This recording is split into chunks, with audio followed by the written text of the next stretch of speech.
बिस्मिल्लाहिर्रहमानिर्रहीम। दोस्तों अस्सलाम वालेकुम, मैं हूं शाद और आप देख रहे हैं सुन रहे हैं शाद की बात। अल्लाह रब्बे रहीम से दुआ है और पूरी उम्मीद है कि आप जहां भी होंगे खुश होंगे और अपने मामलात को सही से, ईमानदारी से, खुश उसलूबी से अंजाम दे रहे होंगे।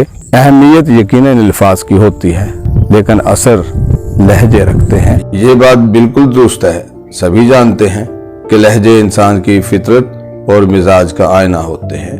लहजे के जरिए न सिर्फ बोलने वाले की अंदरूनी कैफियत और जज्बात का पता चलता है बल्कि इनकी शख्सियत और माहौल की भी अक्कासी होती है। लहजे में मोहब्बत है, गुस्सा है, खुशी है, नाराजगी है, आजिज़ी है या इनकिसारी है, तकब्बर है या गुरूर है, सभी जाहिर हो जाते हैं, छुप नहीं पाते।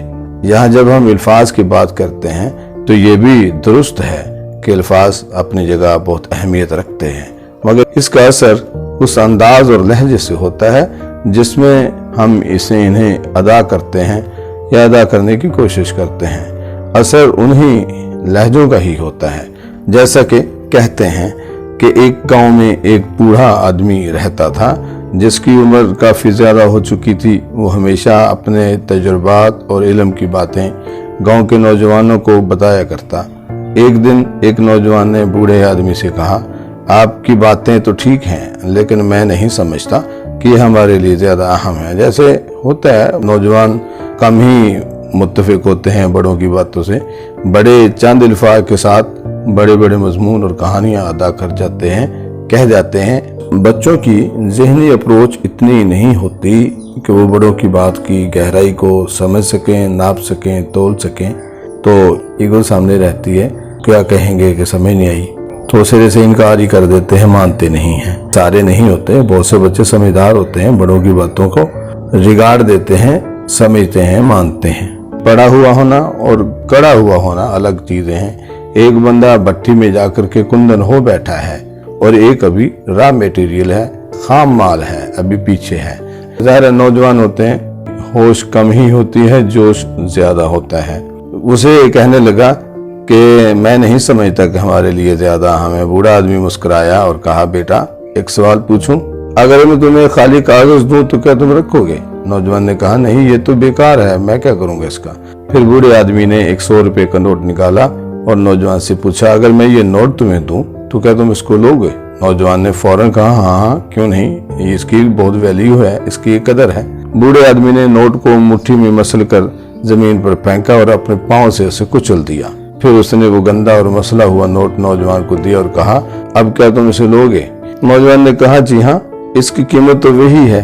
बूढ़े आदमी ने कहा, बेटा यही हाल अल्फाज का भी है, इनकी अहमियत होती है जैसे इस नोट की कीमत है, लेकिन जिस तरह नोट को गंदा करने से इसकी कीमत पर कोई असर नहीं पड़ता, इसी तरह अल्फाज की असल कीमत भी उनके मानी में होती है, मगर जिस लहजे में तुम इन्हें बोलते हो वो इनकी वक़्त को बढ़ा या घटा सकता है, घटा देता है। जैसे अगर मैं तुम्हें ये नोट इज्जत मोहब्बत से दूं तो तुम खुश हो जाओगे, मुझे अच्छा समझोगे, अच्छा गर्दानोगे, लेकिन मैं अगर इसे नफरत और हकारत से फेंक कर दूं तो शायद तुम इसे लेने से इनकार कर दोगे। साबित क्या हुआ कि अल्फाज के साथ साथ उनका लहजा और अंदाज भी अहम होता है। अगर हम अल्फाज को मोहब्बत, एहतराम और तवज्जो के साथ इस्तेमाल करें तो इनका असर बहुत गहरा होता है। अच्छी बात कड़वे लहजे में करेंगे तो वो असर नहीं करेगी, सुने नहीं जाएगी, बंदा आपके लहजे पर गौर करेगा। और बुरी बात, गाली आप नरम अंदाज में करके दे देंगे तो वो बर्दाश्त कर लेते हैं। इस तरह की चीजें देखने में आती हैं। सोचने की ज़रूरत है। बात करते हुए, गुफ्तगू करते हुए, डीलिंग करते हुए लफ्ज़ों का चुनाव बेहतर से बेहतर होना चाहिए। अदब आदाब के मुताबिक, मौके की मुनासबत से, अपनी सोच के मुताबिक, आपके इल्म के मुताबिक, क्योंकि आपके अल्फाज आपकी ज़हनियत का पता देंगे। यकीनन अल्फाज अहमियत रखते हैं लेकिन आप उन्हें अदा कैसे करते हैं, लहजा कौन सा इख्तियार करते हैं, किस लहजे से बात करते हैं, वो मैटर करता है। आप अगले का वकार का, अगले का ख्याल का, अगले की ज़हनियत का, अगले के अंदाज का ख्याल नहीं रखेंगे। नरम लहजे में गाली निकाल दो तो अगला सुनता है, कहता मजाक किया है, बर्दाश्त करता है। गुस्से में आकर सही बात भी अगर आप करेंगे तो उसका असर उल्टा पड़ेगा, क्योंकि सबसे पहले अगला अना लेके खड़ा हो जाएगा, तुम्हें तो बोलने की तमीज़ ही नहीं है यार, क्या पढ़े लिखे हो, तुम्हें तो बात करने की भी तमीज़ नहीं है। हमें अगले के स्टेटस के मुताबिक नहीं, हमें अपनी इल्मियत को ज़ाहिर करना है।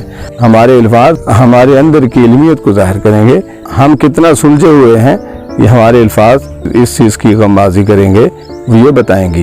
अल्फाज यकीनन मैटर करते हैं, अपना मकाम रखते हैं, लेकिन देखा लहजा जाता है, देखा आपकी अदायगी का स्टाइल जाता है, आप उन लफ्ज़ों को कैसे अदा करते हैं।